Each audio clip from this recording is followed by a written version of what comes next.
Hello, welcome back to my channel, Checks Capture Checks. Today's video is episode 16 of Gambits Galore. So, today's video is going to be a King's Gambit, as you can see by the title. So, we had 75.2% accuracy here against this guy's 73.6, so it was a very close game. He did make one, I would say, very silly blunder, but we'll go over that and how it kind of affected him for the rest of the game. But I feel like in general, I was pretty much winning throughout the game. I just wanted to go through this. So, King's Gambit, we always know how it starts. I actually think this is a very, very good opening. If you know a lot of theory on this and you know some of the traps, some of, everything, this is a very, very good opening, especially if they capture. Sadly, we always can't get what we wish for, so they play d6. It's already quite good for us, and now we can just start developing. This isn't always the best move, it's just really to take the pawn. c3 looks weird, but after they take, you can sometimes play d4, so it's quite good. But the minute we're just getting our pieces out, I obviously want a castle, so we're able to do that. They say it's a mistake, I don't really mind it too much, but this is where I think it already starts. I'm already like 0.6 up. Castling Queenside here is probably not the smartest thing to do, especially straight away. If you were to get both these pieces out and then Queenside Castle, it might be a different story, because that kind of adds that different, maybe he's going to try something else, but that doesn't happen here, and this is where we can start doing stuff. So I push d3, hoping to get the bishop and the knight out. We get some captures here, and now knight f6, and this is where I start b4. So if they didn't really like this, I'd just try to push the pawns up on the queen side. Now this is where he tried to do a sacrifice, and I'm very surprised that this is the blunder, as I actually thought this was not a bad sacrifice at all, because if his rook was here, this would have been a brilliant sacrifice, because if I just did this and this, what he could have done here was take like this, and now he's attacking two things. That would have been perfect. But instead, he did not that, and he took straight away, which in the end just doesn't particularly do stuff, as I can escape.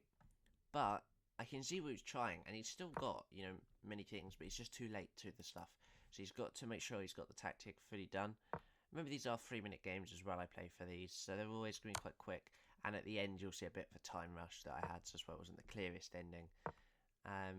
Yeah, I mean, Queen f4, just getting, he's still staying in that attacking area. I get the note. This does become unprotected, I didn't like that.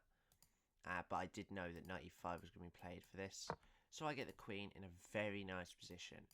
Attack this pawn and attack the rook, which is where this move's played, but sadly I just can't take this, because obviously we've got this whole thing going on. I don't think there's anything on here, so I didn't play it. But they actually say you could just take the knight. That would have been smarter. And now a6 wasn't probably the best move at all. This is where I played the move b5. I didn't really want this queen trade. I had the better queen, but we allowed it. And this is where there was I don't know why he didn't play bishop, at least back here. He just moved the bishop. He let me have the rook, which there is an understanding to this. And my only reasoning is this bishop was incredibly good against, and then having a better rook now. And he thinks that this rook might be as bad as, one of his bishops. But I'm able to swap off a load of things here. And now, this move actually completely loses, weirdly enough. I'm very surprised at how this move straight away is not at all good. I guess I can't play this because you can just take, because of this discovered. And the only move here is this. But it's very confusing, because there's a check here then. I guess you have to move the king. But I'm very surprised that this completely took away my advantage, as I guess I'm just so compact here now. But luckily, it does get the miss, so I'll be honest, I was very lucky in myself this game. Rook b2, and now he plays this, but luckily I've just about escaped now, so I can play knight c4. And now the rook goes up, and I'm going to make this bishop move, attacking both things here. He moves this, I obviously push g3. After he moves, I'm going to take, so he's going to make a move that we can just trade off. And here we trade off rooks as well. So now I'm a rook for, I believe that is going to be like 2 pawns. Yeah, 2 pawns. So obviously it's not the best for black. Now I probably made a mistake there as well. Could have just taken single-handedly this here. That would have been obviously better. But in the end I play this and just start trading off. I have 30 seconds at the moment against his 40, so obviously the moves I'm playing here are quite fast, so that's why you're going to see here a lot of inaccuracies now. This was a mistake. All I had to do was push. He can't stop this, so that was a bit of a mistake. And then I should have taken there straight away. I didn't, and we had this whole thing. But this is why time pressure is such a big thing, as he still definitely had a chance if I made some sort of mistake. There was a free bishop there, you see, and I took the pawn because I didn't see it, because I had 10 seconds on my clock. So here I was able to find some good moves, I would say.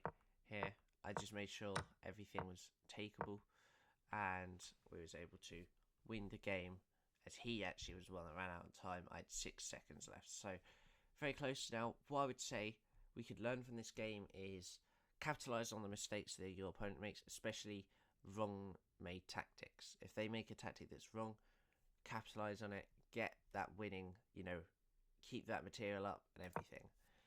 And just quickly, we'll go for a bit of the King's Gambit. So here, obviously, it's very known to take, and this is where we get a few of my absolute favourite openings here, probably of all time, and it's actually this move here. G5 gives a very, very fun little idea here. So what we're going to be doing is playing D4, and this is where you get this, and this is where we have this move called, I believe, it's either the Kieseritzky or the Allgaier, both of these, but the one I like the most is this. And the reason is that after this, and they just make any move now, look at this. It just looks really good. I think I might have messed up the a little bit around. Maybe it's you don't actually push this pawn up. Maybe it's just like this. Yeah, I believe it's like that. And honestly, I really do not mind this at all. As I get this pawn, I'm looking at this pawn. I don't know if they can stop this pawn, because this move doesn't particularly work. It's just not good. But I do think this move might work. But I have such an attack, I just start playing this move. There's all these sort of things. But obviously there's quite the normal stuff you have now is like this move, and then it goes into a whole, there's just so much theory to this opening as well. So you've just got to be careful that you've got to, understand some of the theory, maybe if there's certain traps or whatnot. So, yeah. That is going to be it for today's video. That was part of our Gambits Galore, the King's Gambit.